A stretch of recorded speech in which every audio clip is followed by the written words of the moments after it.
தமிழகத்தில் கடந்த 10 ஆண்டுகளில் சுமார் 2 லட்சம் எஃப்ஐஆர்களுக்கு இதுவரை குற்றப்பத்திரிகை தாக்கல் செய்யவில்லை என ஆர்டிஐ மூலம் தகவல் வெளியாகியுள்ளது. சென்னையைச் சேர்ந்த சமூக ஆர்வலர் சசிகுமார் என்பவர் ஆர்டிஐயில் இதுகுறித்து தகவல் கேட்டபோது 10 ஆண்டுகளில் 1,91,476 வழக்குகள் நிலுவையில் இருப்பது தெரிய வந்தது. இதுகுறித்து கேட்டபோது அவரை போலீசார் மிரட்டியதாக கூறப்படுகிறது. இது தொடர்பாக செய்தியாளர்களை சந்தித்த அவர் எஃப்ஐஆருக்கு காலாவதி தேதி இல்லாததால் குற்றவாளிகள் சுதந்திரமாக சுற்றித் திரிவதாக குற்றம் சாட்டினார். 1,96,000 கேஸு காவல் நிலையத்தில் 31 மாவட்டத்தில் சாட்சிட்டே போடாமல் பெண்டிங் கேஸாக வச்சுட்டு இருக்காங்க.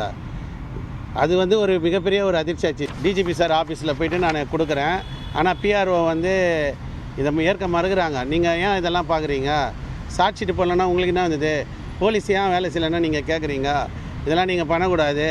இந்த மாதிரி தொடர்ச்சியாக நீங்கள் போலீஸ் செய்யாத வேலையெல்லாம் நீங்கள் எடுத்து நீங்கள் கேட்குறீங்கன்னா கண்டிப்பாக ரிமாண்ட் பண்ணி விட்ருவேன்னு அங்கே இருக்க ஏசி சார் சொல்கிறாரு. பல குற்றவாளிங்க நீங்கள் தைரியமாக சுற்றுறாங்க ஃப்ரீயாக. எஃப்ஐஆர் போட்டு சாட்சிட்டே போடாமல் இருந்தால் அவனுக்கு அந்த பயமே இருக்காது. காவல்துறையோட வேலை எஃப்ஐஆரை போட்டு 1 வருஷத்துக்கு இல்லை 2 வருஷம் இல்லை 3 வருஷம் சாட்சிட்டு போட்டு அவங்க எடுத்துகிட்டு போய் நீதிமன்றத்தில் கொடுக்கணும்.